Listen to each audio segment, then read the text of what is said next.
और अब बात करते हैं चीन को भारत के एक और झटके की। दरअसल लद्दाख की गलवान घाटी में सीमा विवाद के बाद चीनी कंपनियों पर भारत की सर्जिकल स्ट्राइक लगातार जारी है। चीन को आर्थिक मोर्चे पर झटका देते हुए अब भारतीय रेलवे ने 44 semi high speed Vande Bharat train बनाने का टेंडर रद्द कर दिया है।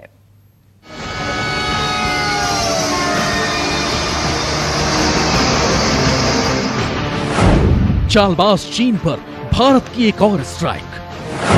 ड्रैगन की अर्थव्यवस्था पर मेक इन इंडिया अटैक। चीन से छीन लिया 44 वंदे भारत ट्रेन बनाने का ठेका। रेलवे ने चीन को दिया 1500 करोड़ का झटका। पूर्वी लद्दाख में चीन के धोखे के बाद भारत उसे झटके पर झटके दे रहा है। भारतीय रेलवे ने 44 नए वंदे भारत ट्रेन बनाने के ठेके को रद्द कर दिया है।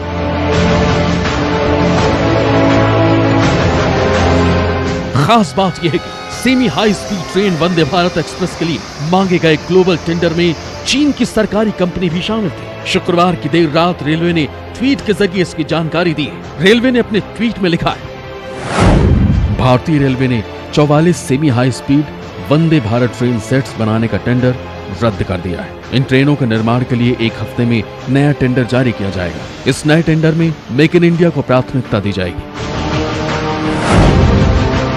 हालांकि रेलवे के मुताबिक मौजूदा टेंडर को रद्द करने की वजह मेक इन इंडिया को गति देना है, लेकिन इसका सबसे बड़ा कारण चीन की कंपनी को बाहर का रास्ता दिखाना है। टेंडर जब नए सिरे से निकाले जाएंगे तो उसके नियम इतने सख्त होंगे कि इसमें चाहकर भी चीन की कंपनी शामिल नहीं हो पाएगी। फिलहाल ये नियम सिर्फ वंदे भारत एक्सप्रेस के 44 नए ट्रेन सेटों को बनाने के टेंडर पर ही लागू होगा। वैसे भी रद्द किए गए टेंडर में सिर्फ एक ही विदेशी कंपनी ने बिड किया था और वो चीन की थी। जो चाइनीज कंपनीज का टेंडर जैसे कैंसिल हुआ, वैसे भारतीय रेल के लिए जितने भी चाहे संरक्षा की दृष्टि हो या किसी और दृष्टि हो, हमें भारतीय हैं और हमें भारतीय चीजों में का ही निर्माण करना चाहिए।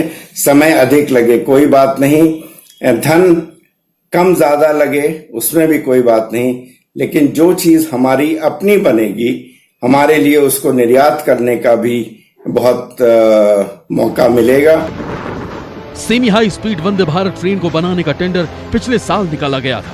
भारतीय रेलवे के मुताबिक 44 प्रोपल्सन सिस्टम के लिए भारतीय रेलवे ने ग्लोबल टेंडर आमंत्रित किए थे। इस टेंडर में चीन की सरकारी company CRRC pioneer electric India private limited भी शामिल थी। CRRC pioneer electric India private limited का गुरुग्राम की एक कंपनी के साथ संयुक्त वेंचर है। ये दोनों कंपनियां भारत में मिलकर काम करती हैं। अधिकारियों का कहना है कि पहले 18 ट्रेन बनाने में 100 करोड़ रुपए का खर्च आया था। इसमें से 35 करोड़ रुपए प्रपल्शन सिस्टम की लागत थी। इसके हिसाब से देखा जाए तो 44 इस तरह के सिस्टम का टेंडर 1500 करोड़ रुपए से अधिक का हो सकता है। भारतीय रेल के लिए वंदे भारत एक्सप्रेस यानी सेमी हाई स्पीड ट्रेनें लाना एक बड़े सपने की तरह है। 15 फरवरी 2019 को प्रधानमंत्री मोदी ने नई दिल्ली से वाराणसी तक चलने वाली पहली वंदे भारत एक्सप्रेस का लोकार्पण किया। दूसरी वंदे भारत एक्सप्रेस नई दिल्ली से कटरा के बीच चलती। दोनों train set 100% make in India. Railway को उम्मीद थी कि दूसरे कई विकसित देशों की रेल कंपनियां टेंडर में बिड करेंगी, जिससे ट्रेन की क्वालिटी और बेहतर हो सकेगी। लेकिन बचत की गुंजाइश कम देखकर चीन के अलावा किसी कंपनी ने इसमें हिस्सा नहीं लिया। इधर गलवान घाटी में चीन की हरकत से देश में चीन के खिलाफ माहौल है और भारत ने चीन को आर्थिक मोर्चे पर सबक सिखाने के लिए इस ग्लोबल टेंडर को ही रद्द कर दिया है। कुंदन सिंह, दिल्ली, न्यूज़ 24।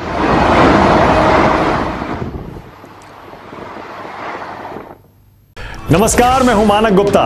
अगर आपको हमारा ये वीडियो पसंद आया हो तो इसे लाइक और शेयर जरूर करें और हाँ, हमें सब्सक्राइब और फॉलो करना ना भूलें ताकि आप देश और दुनिया की कोई खबर मिस ना करें।